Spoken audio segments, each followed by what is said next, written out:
바다의 불로초, 해조류의 왕이라는 별명을 갖고 있는 김.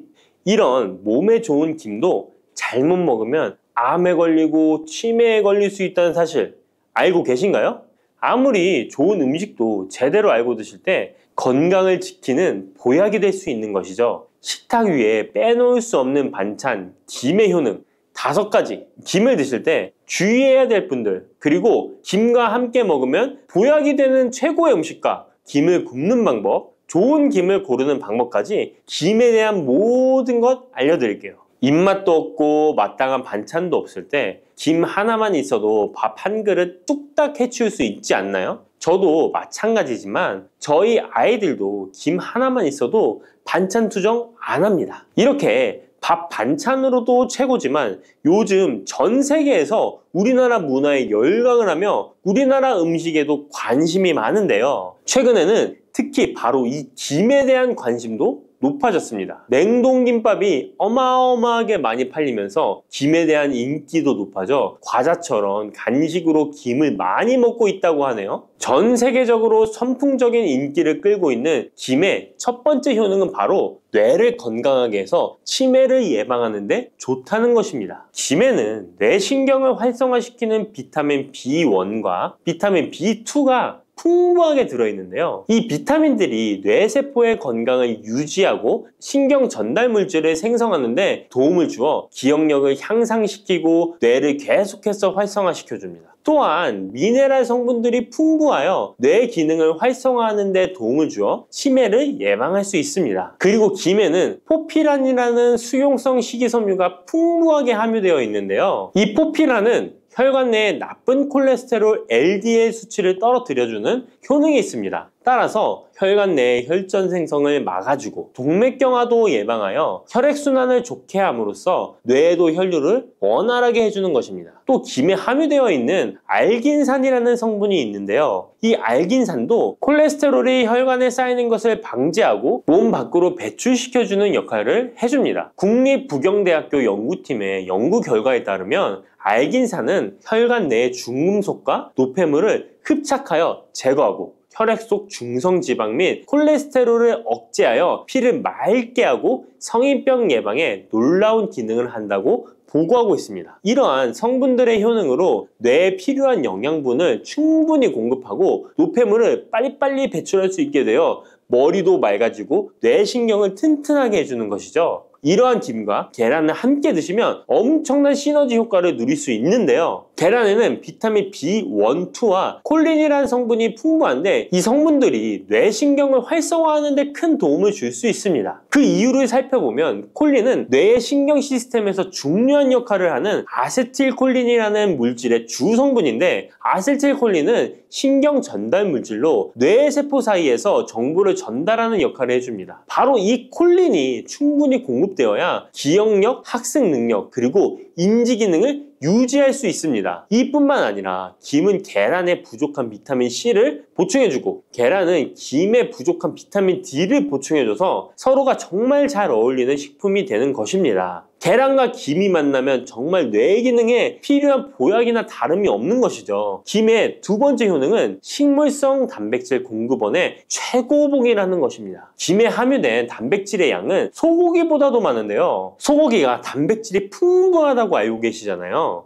소고기 100g당 단백질의 함량은 20g이고요. 김 100g당 단백질의 함량은 30g입니다. 소고기보다 김에 단백질이 많이 들어있다니 놀랍지 않나요? 마른 김 5장에는 계란 1개에 함유된 단백질의 양이 들어있다고 합니다. 그런데 이 단백질에 식물성 단백질과 동물성 단백질이잖아요. 이 둘을 함께 먹을 때 더욱 흡수가 잘 되어 건강에 좋은데요. 이 김과 계란을 함께 먹을 수 있는 정말 좋은 방법 알려드릴게요. 김 계란말이는 많이들 해 드시잖아요. 반찬으로 만들어 먹기도 편하고 맛도 좋아 많이들 드시는데요. 그것 말고 계란김전을 알려드릴게요. 먼저 김을 먹기 좋은 크기로 잘라주시고요. 한쪽에 놓아줍니다. 적당한 용기에 계란을 깨주시고요. 속은 한 꼬집으로 약간 간을 해줍니다. 다음에 계란을 풀어줍니다. 이제 김을 2장씩 포개어 계란물을 앞뒤로 잘 묻혀준 다음에 기름을 두른 팬에다 부쳐주시면 됩니다. 정말 쉽죠? 이렇게 김과 계란을 함께 드시면 맛도 좋고 건강도 챙길 수 있는 밥상위의 보약이 된답니다. 세 번째, 김의 효능은 항산화 작용입니다. 몸 안에 활성산소가 많아지게 되면 활성산소가 세포를 공격하여 노화시킬 뿐 아니라 암세포로 변이시켜 암을 발생시키기도 하는데요. 김에는 이런 활성산소를 제거시켜 줄 수 있는 강력한 항산화 물질인 베타카로틴이 풍부하게 함유되어 있습니다. 대표적인 강력한 항산화 물질인 베타카로틴은 당근에 많이 함유되어 있다고 다들 알고 계시잖아요. 당근보다 김에 베타카로틴이 더 많이 함유되어 있습니다. 당근 100g에는 5.516mg이 함유되어 있고 김 100g에는 무려 22,500mg이나 함유되어 있습니다. 당근보다도 4배 정도 많은 베타카로틴이 함유되어 있는 것이죠. 놀랍죠? 오늘 놀랄 일이 많은 것 같네요. 이 베타카로틴은 우리 몸속에서 비타민 A로 전환이 되는데요. 비타민 A 하면 무엇이 생각나시나요? 네, 생각하고 계신 건 맞습니다. 바로 눈이죠, 눈. 비타민 A는 시력을 보호하고 야맹증을 예방하는 데 도움이 되는 것입니다. 또한 김에 단백질이 많이 함유되어 있다고 했잖아요. 이 단백질이 비타민 A와 만나면 로놉신이라는 성분이 생성되는데요. 이 로놉신이 시력을 보호하고 야맹증을 예방하는 역할을 하는 것입니다. 당근이 눈 건강에 좋다고 많이들 드시는데 당근보다도 김에 더 많이 함유되어 있다는 사실 꼭 기억하시기 바랍니다. 네 번째 김의 효능은 골다공증 예방에 도움을 준다는 것입니다. 김에는 칼륨이 풍부하게 함유되어 있는데요. 칼슘 하면 떠오르는 식품이 있죠. 바로 우유인데요.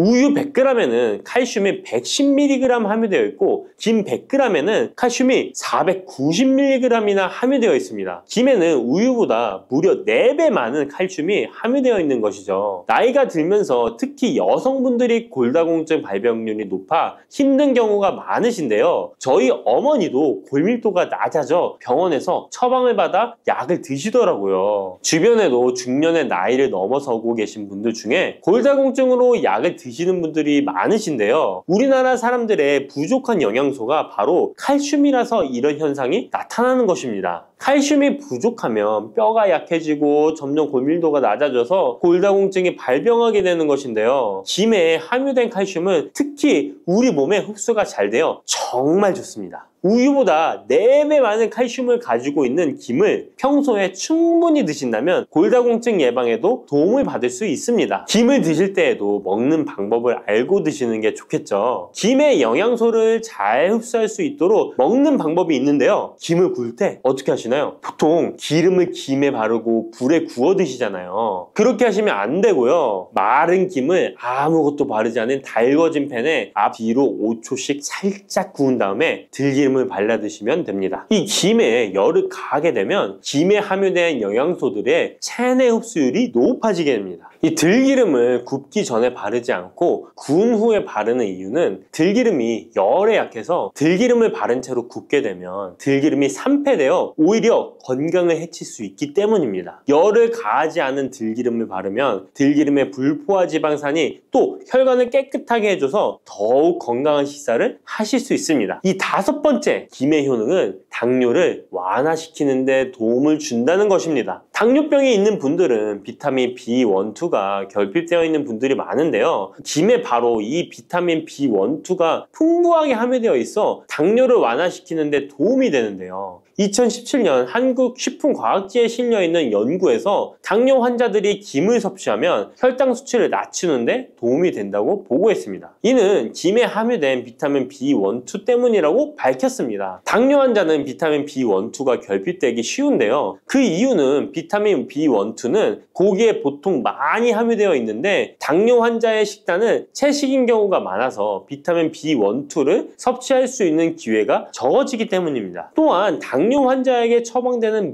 메트포르민 계열의 성분들의 약물이 비타민 B1, 2의 흡수를 방해해 비타민 B1, 2가 결핍될 가능성은 더욱 높아집니다. 당뇨 환자들은 고혈당으로 인해 신경이 많이 손상이 되는데요. 이 때문에 손발끝이 저리거나 통증이 오는 신경합병증이 발생하게 됩니다. 이 증상을 완화시키고 신경이 손상되지 않도록 보호하는 역할을 비타민 B1, 2가 해주는 것입니다. 이런 이유로 당뇨 환자는 비타민 B1, 2의 섭취를 신경 써서 해주는 것이 좋지만 말씀드린 대로 육류 식단은 또 당뇨 환자의 식단에 잘 들어가 있지 않죠. 그래서 비타민 B1, 2가 풍부한 김을 섭취하는 것이 당뇨 환자에게 정말 좋은 대안이 되는 것입니다. 비타민 B1, 2의 하루 권장 섭취량은 2.4mg인데요. 이는 자르지 않은 김 한 장만 섭취해도 충분히 섭취할 수 있는 양입니다. 당뇨가 있는 분들이라면 오늘부터 식사하실 때 김을 꼭 드셔야겠죠? 다만 시중에 판매되는 조미김은 기름에 구워지고 그 기름이 산패될 가능성이 높아 오히려 건강에 해로울 수 있으니까 알려드린 대로 마른 김에 기름을 바르지 않고 달궈진 팬에 살짝 구워 드시기 바랍니다. 그런데 이렇게 평소에 많이 드시고 계신데 잘못 드시면 건강을 해칠 수도 있다는 사실 알고 계신가요? 특별히 갑상선이 약하신 분들은 김을 섭취하는데 주의하셔야겠습니다. 갑상선은 우리 몸에서 가장 중요한 내분비 기관 중 하나인데요. 갑상선은 목 부분 기관지 아래에 위치한 나비 모양의 내분비 기관입니다. 중요한 여러 기능을 하지만 그 중에서도 특별히 대사율을 조절하는 기능을 합니다. 갑상선에 T3, T4 호르몬을 분비하여 우리 몸의 에너지 소비와 체온 조절을 하는데 중요한 역할을 하는 것입니다. 그리고 갑상선 호르몬은 신경 시스템의 정상적인 기능을 유지하는데 꼭 필요한데요. 이 호르몬이 제대로 분비가 되지 않아 수치가 너무 높거나 낮게 되면 우울증, 불안 증세, 기억력 감퇴 등의 문제가 발생할 수도 있습니다. 이 갑상선 호르몬 중에 요오드가 있는데요. 김에 이 요오드가 풍부하게 함유되어 있습니다. 요오드가 부족하면 체중이 늘어나고 탈모가 생길 수 있으며 만성 피로에 힘들어질 수도 있습니다. 세계보건기구에서는 요오드가 부족하면 뇌세포가 손상되고 치매가 발생할 수도 있다고 보고하고 있습니다. 이렇게 중요한 요오드, 김에 풍부하니 먹어야 되는 거 아닌가? 생각하실 수 있잖아요. 맞는 말씀이지만 예외가 있습니다. 갑상선이 약하신 분들은 김 섭취에 주의해야 된다고 했잖아요. 갑상선 저하증이나 항진증이 있는 분들이 김을 많이 드시면 오히려 건강을 해칠 수 있습니다. 건강하신 분들은 김을 많이 드셔도 호르몬 조절이 되어 문제가 없지만 갑상선에 문제가 있어 호르몬 조절이 잘 안 되는 분들은 이 요오드의 수치가 높아지게 되면 체내의 활성산소가 증가하게 되어 염증을 일으키고 갑상선염을 유발하며 심해지면 갑상선 암으로 발전시킬 수도 있습니다. 우리 한국인의 식단에는 이미 요오드의 함량이 높기 때문에 김을 조금만 드셔도 요오드의 수치가 금방 높아질 수 있습니다. 따라서 갑상선에 문제가 있는 분들은 김을 드실 때 주의하셔야 하는 것입니다. 그렇다고 요오드가 풍부한 해조류와 같은 음식을 아예 드시지 말라고 말씀드리는 게 아니라 과량 섭취만 주의하시고 적정량은 드셔도 괜찮습니다. 그렇다면 갑상선에 문제가 있는 분들이 김을 드실 때 해결 방법이 없을까요? 있습니다. 그것은 바로 마늘과 함께 드시는 겁니다. 대표적인 강력한 항암식품이 마늘이잖아요. 마늘에는 셀레늄이라는 성분이 풍부합니다. 이 셀레늄은 다량의 요오드로 인해 발생되는 활성산소로부터 갑상선을 보호하는 역할을 하게 되는 것입니다. 그래서 건강기능식품 기능성 원료로서 유해산소로부터 세포를 보호하는 작용을 한다는 효능을 가지고 있다고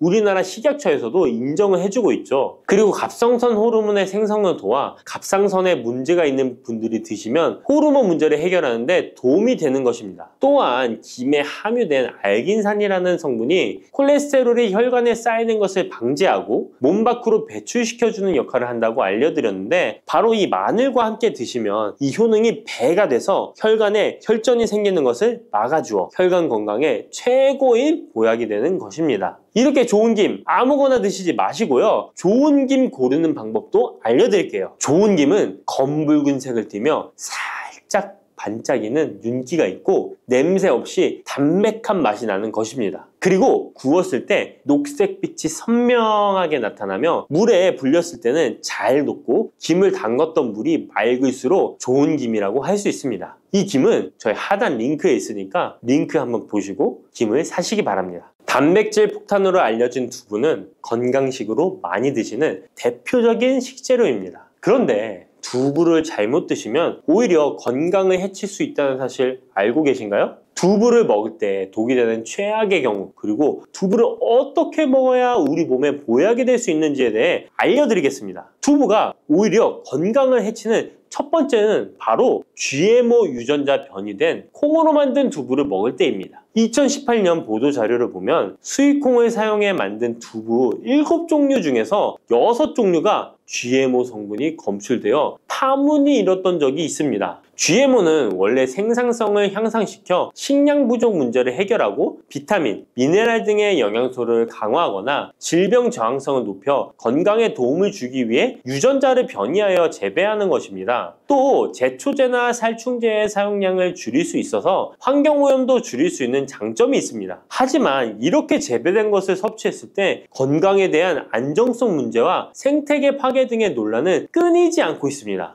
우리나라에서는 GMO 재배를 법으로 금지하고 있으며 많은 나라들이 GMO의 수입과 생산을 규제하고 있습니다. GMO 식품을 꾸준히 섭취할 경우 건강에 문제가 생길 수 있는데요. 2년 동안 실험지 200마리에게 GMO 옥수수를 먹인 실험 결과 20%의 쥐에서 종양이 발생했고 종양의 크기도 컸는데요. 종양의 크기가 탁구공만큼 크게 자란 쥐도 발견됐는데 쥐 전체 몸무게의 4분의 1에 해당되는 무게였다고 합니다. GMO 표기가 의무이기 때문에 GMO 표기가 없는 식품을 사 먹으면 되지만 문제는 식품을 몇 차례 가공 과정을 거쳐 GMO의 DNA나 단백질이 남아있지 않은 식품은 GMO 표기를 하지 않아도 된다는 규정이 있기 때문에 소비자로서는 불안할 수밖에 없는데요. 따라서 두부를 구매하실 때 원료가 수입산이 아닌 국내산 콩으로 만든 두부를 사 드시길 바랍니다. 우리나라는 GMO 재배 자체가 금지이기 때문에 국내에서 재배된 식품은 안심하고 드셔도 됩니다. 두부가 건강을 해치는 두 번째는 바로 유부를 드시는 것입니다. 유부는 두부를 기름에 튀겨서 만드는 건데요. 유부를 먹는 방법에는 대표적으로 유부초밥이 있지만 이외에도 다양한 요리의 재료로 사용됩니다. 유부의 고소한 맛과 부드러운 식감 때문에 다양하게 사용되지만 건강에 해로울 수 있으니까 주의하셔야 됩니다. 두부를 기름에 튀겨 만든 유부는 칼로리가 높아질 뿐만 아니라 트랜스지방이 생성됩니다. 트랜스지방은 혈관 내 콜레스테롤을 증가시키고 심혈관 질환의 위험을 증가시킵니다. 이로 인해 대사증후군과 뇌 기능에도 영향을 미쳐 인지력, 학습 능력을 감소시키는 부작용을 일으킬 수 있습니다. 유부를 아예 드시지 말라는 게 아니라 맛이 좋고 간단하게 식사 대용으로 드실 수 있는 유부만 맛이 좋고 간단하게 식사 대용으로 드실 수 있는 유부지만 과하게 드시지 않고 적절히 드시면 좋겠죠? 세 번째, 두부를 드실 때 주의할 점은 시금치와 함께 드시면 안 된다는 것입니다. 시금치는 철분이 풍부하게 함유되어 있어 빈혈 예방에 효과적으로 알려져 있습니다. 또한 비타민 A, 루테인, 제아잔틴 등의 영양소가 풍부하여 눈 건강 증진에 탁월한 효능이 있고 마그네슘, 비타민 K 등이 풍부해서 뼈 건강 증진에 효과적인 것으로 알려져 있습니다. 그러나 문제는 시금치에 함유된 옥살산입니다. 이 옥살산이 두부의 칼슘과 결합하여 수산칼슘이라는 성분이 만들어지는데 이 성분이 결정을 이루어 신장이나 요로에 쌓여 결석이 됩니다. 신장결석, 요로결석이 되어 극심한 통증을 유발할 수 있다는 것입니다. 시금치를 드실 때는 두부와 같이 칼슘이 많은 음식을 피하시고 별도로 섭취하시는 게 좋겠습니다. 네 번째, 두부를 드실 때 오히려 해가 되는 경우는 갑상선이 약하신 분들입니다. 두부에는 사포닌이라는 성분이 함유되어 있는데 사포닌을 많이 섭취하게 되면 요오드가 몸 밖으로 과도하게 배출될 수 있습니다. 요오드는 갑상선 호르몬의 합성과 조절을 돕는 아주 중요한 성분인데요. 요오드가 부족하게 되면 갑상선 호르몬인 티록신의 생성이 부족하게 되어 갑상선의 기능을 제대로 하지 못하는 상황이 발생할 수 있습니다. 이렇게 되면 갑상선 저하증이 생길 수 있고 무기력해지고 피로가 회복이 잘 안 되며 우울증, 부종, 집중력 저하 등의 다양한 증상을 야기할 수 있습니다. 갑상선에 문제가 없는 분이라면 두부를 많이 드셔도 문제가 되지 않지만 이미 갑상선이 약하신 분들에게는 안 좋은 영향을 줄 수 있는 것입니다. 그렇다면 두부는 어떻게 드셔야 두부의 효능을 최대한 높일 수 있는지 알려드리겠습니다. 두부는 기본적으로 단백질이 풍부한데 이뿐만 아니라 리놀렌산, 레시틴, 피토스테롤 등의 성분이 풍부해서 몸 안의 콜레스테롤 수치를 낮춰주고 혈액순환을 원활하게 해서 동맥경화, 심근경색, 뇌출혈 등의 심혈관 질환을 예방할 수 있습니다. 또한 두부는 체력과 근력을 유지하는 데 큰 도움을 주는데요. 바로 두부의 풍부한 단백질 때문이죠. 근육은 매일 일정량이 새로운 근육으로 대체되기 때문에 매일 단백질을 공급해줘야 되는데요. 우리 몸에 단백질을 공급해주기 위해 정말 유용한 음식이 두부인 것이죠. 또한 두부에는 콜린이 풍부한데 콜린은 알츠하이머성 치매를 예방하는데 탁월한 효능을 발휘하게 됩니다. 두부는 탈모 예방에도 도움이 되는데요. 머리카락의 원료인 단백질을 보충하는데 도움이 될 뿐만 아니라 이소플라본이 풍부해 남성 호르몬을 조절해줍니다. 따라서 호르몬성 탈모 예방에 도움을 줄 수 있는 것입니다. 또한 두부는 건강하게 장수하는 데 도움이 되는데요. 많은 과학자들의 연구 결과 건강하게 장수한 사람들의 특징이 식물성 단백질을 꾸준히 섭취했다는 사실을 발견했고 동물성 단백질을 식물성 단백질로 바꿔 섭취했을 때 사망의 위험성이 낮아진다는 연구 결과도 있습니다.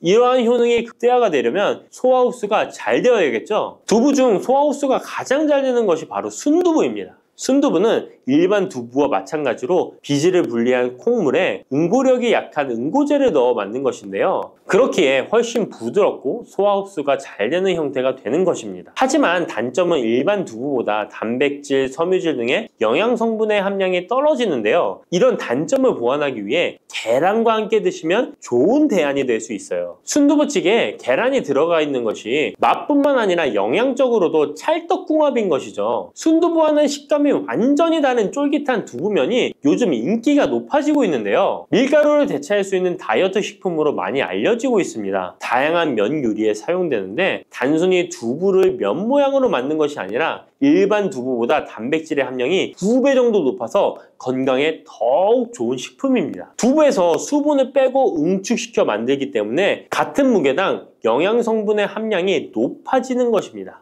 두부는 양배추와 함께 드시면 좋은데요. 두부는 단백질이 풍부하지만 비타민C와 섬유질이 부족한데 양배추와 함께 드시면 모든 영양소를 골고루 섭취할 수 있게 되는 것입니다. 또 귀리를 넣은 잡곡밥과 함께 드시면 좋은데요. 귀리에 풍부하게 함유된 식이섬유와 베타글루칸과 두부의 단백질, 칼슘을 충분히 섭취할 수 있는 것입니다. 두부는 그리고 미역과 김, 다시마와 같은 해조류와 함께 드시면 좋은데요. 이런 해조류와 함께 드시게 되면 두부의 단백질을 흡수하는데 극대화가 되고 두부의 사포닌으로 인한 요오드 배출을 해조류의 풍부한 요오드 성분이 상쇄시켜 줄 수 있는 것입니다. 두부와 함께 먹으면 좋은 음식으로는 토마토가 있습니다. 토마토에는 라이코펜이라는 강력한 항산화 성분이 함유되어 있어서 세포의 노화를 방지하고 활성산소를 제거하여 혈관을 건강하게 보호하며 암을 예방하는 효능도 있습니다. 두부와 토마토 그리고 계란까지 함께 살짝 볶아 드신다면 풍부한 영양 성분을 섭취할 뿐만 아니라 암 예방과 체중 감량에도 좋고 피부 미용에도 탁월한 효능을 누릴 수 있습니다.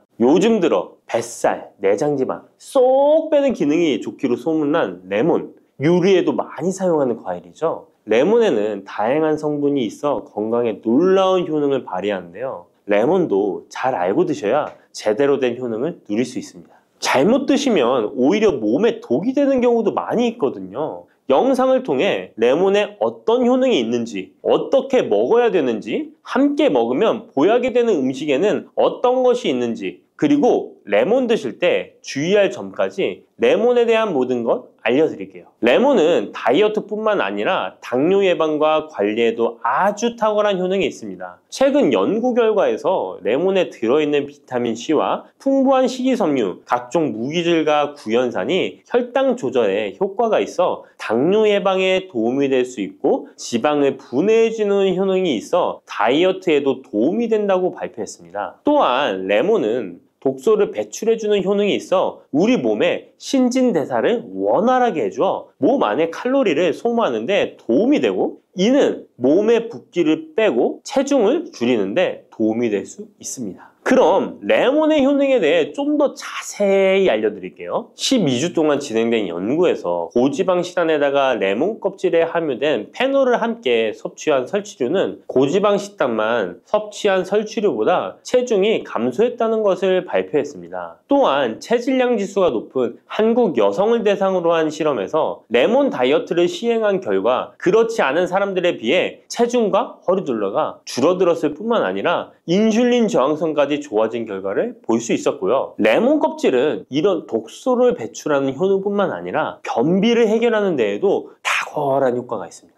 레몬 껍질에는 비타민 C뿐만 아니라 혈관 건강에 좋은 헤스페리딘, 그리고 골다공증 예방과 뼈 건강에 아주 중요한 칼슘, 그리고 팩틴이라는 성분이 아주 풍부하게 들어있습니다. 바로 이 팩틴이 변비를 예방하는 데 탁월한 효능을 발휘합니다. 수용성 식이섬유인 팩틴은 위에서 대장까지 가는 동안 많은 수분을 흡수해 변을 무르게 만들어주고 장내에 머물러 있는 노폐물과 다양한 유해 물질을 흡착해 변과 함께 몸 밖으로 배출시키며 장내 환경을 깨끗하게 해주어 건강 상태를 유지하도록 도와줍니다. 그리고 레몬 과육에는 없고 오직 레몬 껍질에만 있는 성분이 있는데 디리모넨이라고 하는 천연 오일입니다. 디리모넨은 레몬의 상큼한 향을 내는 성분이기도 하며 장을 자극해 연동 운동이 활발하게 되도록 도와주어 변비를 예방해 줄 수 있습니다. 또 레몬에는 구연산이라는 성분이 풍부한데 이 구연산이 체내 지방분해 효소를 활성화시키는 역할을 해줍니다. 활성화된 지방분해 효소는 쌓여있는 내장 지방을 태워주어 허리둘레를 줄여주는데 많은 도움을 주게 되고요. 아침에 일어나자마자 공복에 레몬수를 마시면 체내의 대사 기능이 활발해져 몸 안에 에너지 소비가 활성화됩니다. 대한비만학회에서 발표한 연구 결과 레몬수를 섭취한 그룹이 그렇지 않은 그룹보다 내장 지방이 더 많이 감소했다는 것을 확인할 수 있습니다. 또한 레몬에 들어있는 성분들은 뇌졸중의 위험을 줄여주는데 도움이 될 수 있습니다.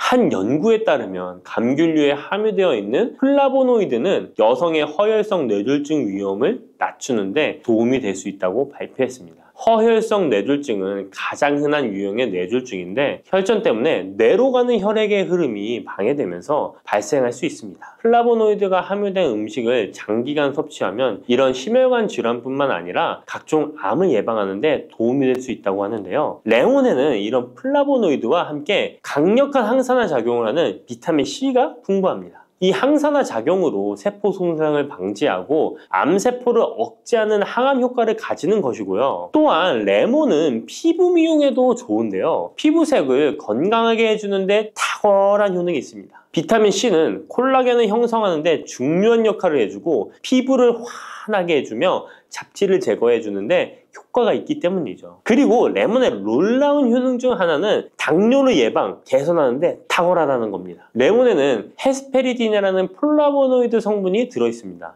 이 헤스페리딘은 인슐린 감수성을 높이는 데 도움을 주는데요. 인슐린 감수성이 좋아야 혈당이 잘 조절되는데 당뇨가 발병하면 이 감수성이 떨어지면서 인슐린 저항성이 생기게 됩니다. 헤스페리딘이 인슐린 저항성을 개선하는 데 많은 도움을 주게 됩니다. 또한 레몬에는 많은 양의 항산화 물질들이 들어있습니다. 비타민 C뿐만 아니라 폴리페놀, 폴라보노이드 등 다양한 물질들이 혈당으로 인해 공격받고 상처난 세포들을 보호해주는데 장에 베타세포를 보호해주는 것이 아주 중요한 효능입니다. 베타세포는 인슐린을 분비하는 세포인데 당뇨가 생기면 가장 먼저 타격을 받게 됩니다. 레몬을 통해 베타세포를 보호하여 당뇨를 예방할 수 있게 되는 것이죠. 이 레몬을 복용하는 가장 좋은 방법은 바로 레몬수입니다. 그럼 레몬수를 만드는 방법을 바로 알려드릴게요. 깨끗하게 씻은 레몬 1개와 물 1리터를 준비해주세요. 레몬은 양끝 부분은 쓴맛이 나기 때문에 잘라주시고 레몬의 씨는 제거해도 되고 그냥 두셔도 됩니다. 적당한 크기로 자른 레몬을 80도 정도의 뜨거운 물에 넣어줍니다.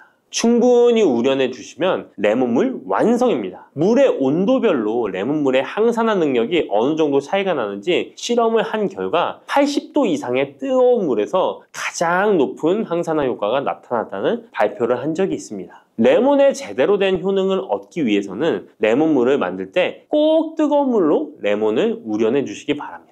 레몬물은 실온에서 어느 정도 식힌 후 미지근해졌을 때 마시면 됩니다. 레몬의 산미가 강해 드시기 힘드신 분들은 물을 충분히 더 희석하여 드시다가 적응이 되면 물의 양을 줄이시면 됩니다. 이런 레몬수를 만들어 드실 때 주의할 점이 있는데요. 첫 번째는 반드시 충분한 양의 레몬을 넣어야 한다는 것입니다. 레몬수를 만들 때 레몬 자른 것 몇 조각을 넣어 드시는 경우가 있는데 이 정도는 충분하지 않습니다. 물 1리터에 레몬 1개 정도 우려서 드셔야 레몬의 효과를 볼 수 있습니다. 두 번째는 설탕을 넣으면 안 된다는 것입니다. 레몬의 신맛이 강해 먹기 힘든 분들이 종종 설탕을 넣어 드시는데 그렇게 하시면 오히려 우리 몸에 독이 됩니다. 레몬수의 맛을 위해 설탕을 넣다 보면 설탕을 과하게 드실 수 있기 때문에 넣지 않는 것이 좋습니다. 그리고 세 번째는 레몬을 세척할 때 깨끗하게 하셔야 되는데요. 깨끗하게 세척한다고 식초, 베이킹소다를 많이 사용하시잖아요. 하버드 대학 연구 결과가 있는데요. 레몬은 물에 2분 정도 담가 두었다가 흐르는 물에 잘 씻어주면 농약은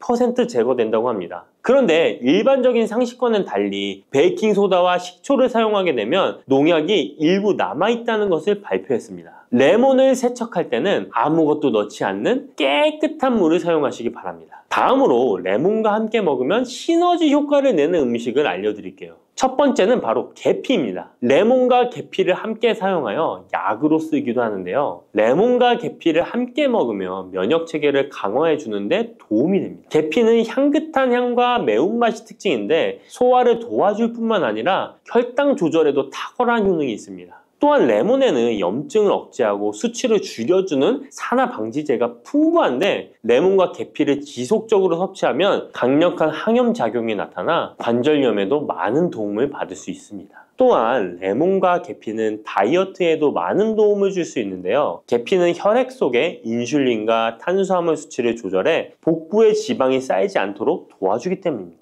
그리고 레몬은 고구마와 함께 드셔도 좋은데요. 고구마는 베타카로틴, 비타민C, 식이섬유 등이 풍부하게 함유되어 있어 염증을 감소시키고 안구세포를 보호하는 효과가 있는데요. 항산화제인 베타카로틴이 매우 풍부해서 안구 건조증의 위험을 줄이고 눈 건강에 많은 도움을 줄 수 있습니다. 레몬도 비타민C와 다양한 항산화 물질을 함유하고 있어 함께 섭취하면 항산화 효과를 더욱 높일 수가 있겠습니다. 들깨를 이렇게 드시면 당뇨와 혈당이 싹 사라지고 치매도 예방할 수 있어요. 들기름, 들깨하면 무엇이 생각나시나요?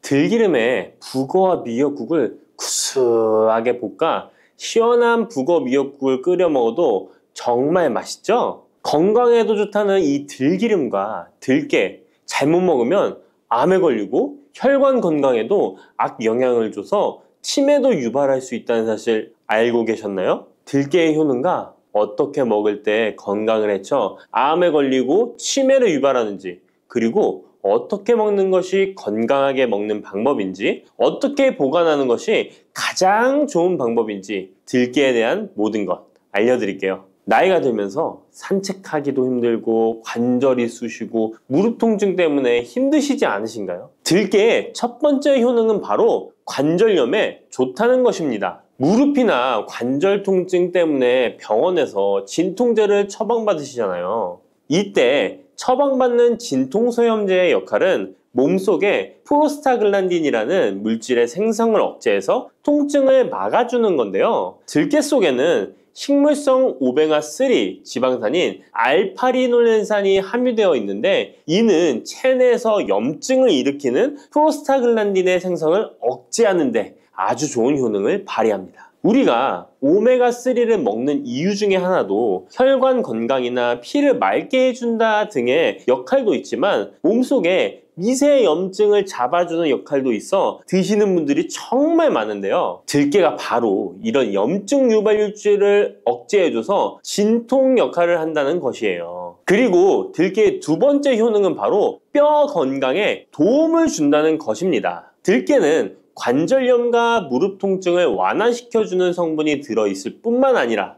바로 뼈 건강에도 도움을 주는 식품인데요. 바로 칼슘 함량이 높기 때문입니다. 들깨의 100g에는 390mg 정도 되는 칼슘이 함유되어 있어 뼈 건강에 아주 도움을 줄 수 있는 좋은 식품이기도 합니다. 그래서 뼈 건강에 아주 도움을 줄 수 있는 좋은 식품이기도 합니다. 그래서 들깨를 꾸준히 섭취하면 골다공증 예방에도 참 좋은데요. 골다공증은 중년 이후 노화가 진행될 때 영양 불균형이 생기면서 많이 발병하게 되는데요. 여성의 경우 폐경 이후에 골밀도가 많이 감소해서 골다공증이 발생하는 경우가 많습니다. 노인의 골반 골절은 65세 이상은 30%가 1년 내에 사망하고 80세 이상은 50%가 2개월 내에 사망할 수 있으므로 노인의 뼈에 대한 관리는 매우 중요한데요. 골다공증의 관리는 뼈 건강을 유지하고 골절 위험을 줄이기 위해 중요합니다. 뼈 건강을 위해 들깨 꾸준히 섭취하는 게 좋겠죠?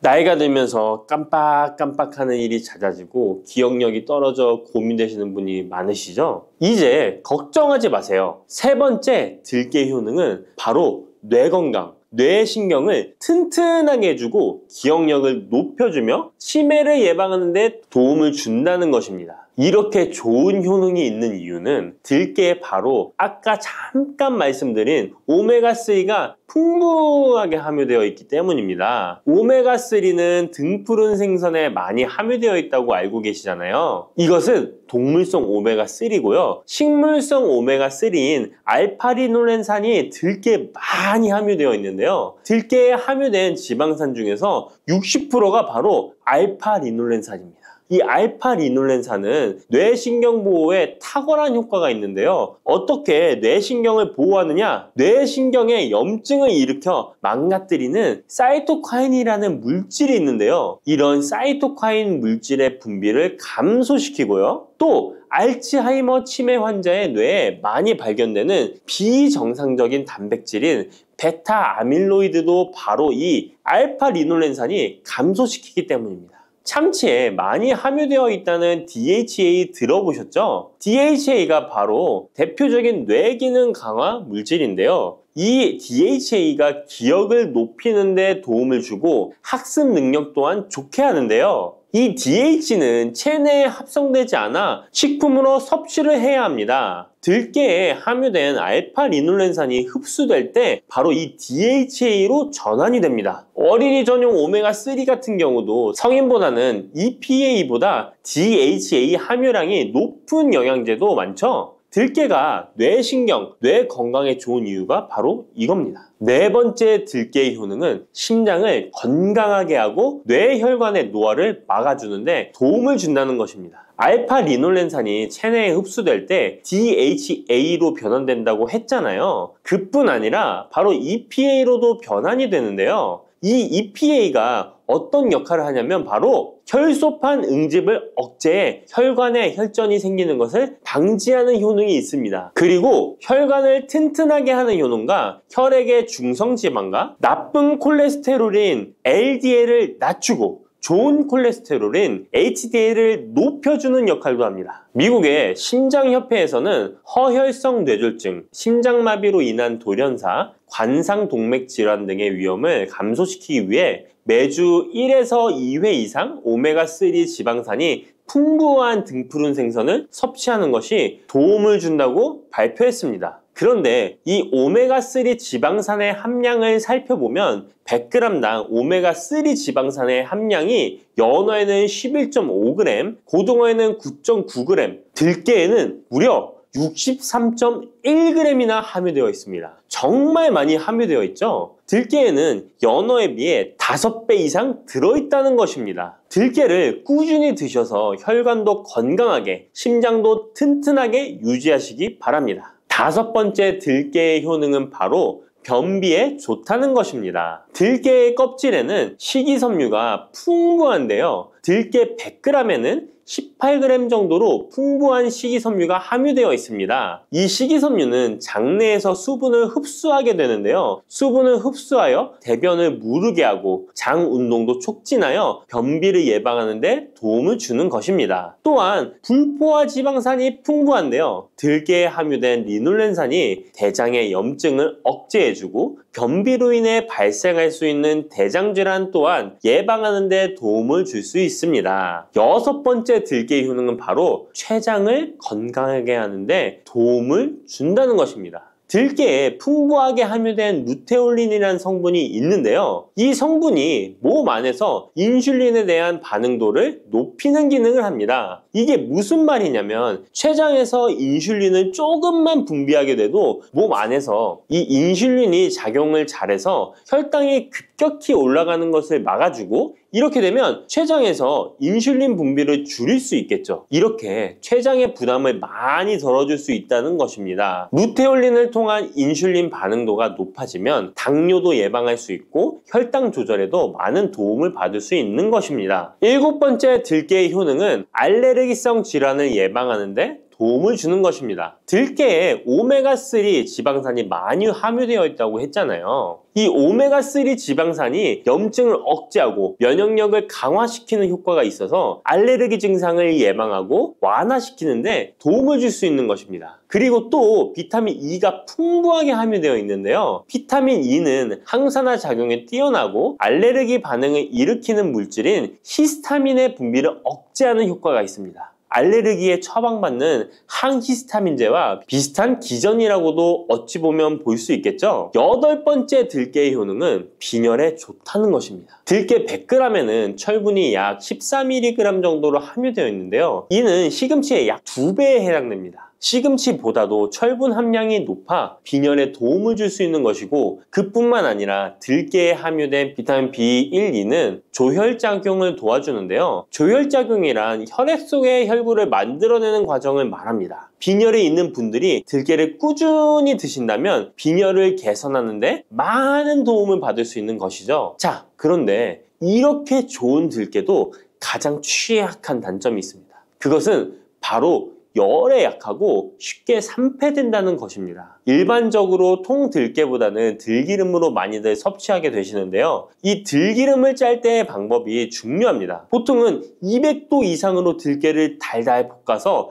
기름을 짜게 되는데요. 이때 몸에 좋은 오메가3 지방산이 대부분 파괴가 됩니다. 그래서 들기름을 드실 때는 저온에서 압착한 기름을 사용하시는 것이 좋습니다. 저온에서 압착한 기름은 제가 하단 링크에 있으니까 잘 구경해 보세요. 저온 압착유 또는 생들기름이라고도 하는데요. 이 기름을 요리에 사용할 때에도 열에 오랫동안 가열하지 마시고 요리가 끝나갈 무렵에 들기름을 넣어주시거나 먹기 직전에 드레싱을 하여 드시는 것이 좋습니다. 들기름은 또한 산패가 쉽게 되는데요. 들기름이 산패되면 벤조피렌이 생성되게 되는데 이게 1급 발암물질입니다. 산패된 들기름을 지속적으로 드시게 되면 발암물질을 계속 먹게 되는 것이죠. 그래서 들기름의 사용기한을 지켜주시는 것이 좋은데요. 보통은 2달 이내로 드시는 것이 좋고, 개봉을 하셨다면 1달 이내에 소비하시는 것을 권장드립니다. 보관 방법도 정말 중요한데요. 신문지나 검은 비닐 등으로 감싸서 빛을 차단하고 밀봉한 상태에서 반드시 냉장 보관하시기 바랍니다. 만약 실온에 두신다면 들기름의 산패는 급속히 진행되기 때문입니다. 그런데 이 들기름을 오래 보관할 수 있는 방법도 있는데요. 그것은 참기름과 섞어서 보관하시는 것입니다. 참기름에는 비타민 E와 세사몰이라는 성분이 있는데요. 이 성분이 산패를 막아주는 데 도움을 줍니다. 이 세사몰이라는 성분은 참기름을 고온에 볶거나 기름을 짜는 과정에서 생성되는 물질인데요. 이 때문에 다른 기름에 비해 참기름이 산패가 느리고 지속성이 좋은 것이죠. 그래서 들기름과 참기름을 7:3 또는 8:2 정도로 섞어서 보관하시면 조금 더 오래 보관하실 수 있습니다. 그런데 들깨를 기름으로 드시게 되면 들깨 껍질을 섭취할 수 없는데요. 들깨 껍질에 몸에 좋은 식이섬유와 대표적인 항산화 물질인 폴리페놀 성분들을 다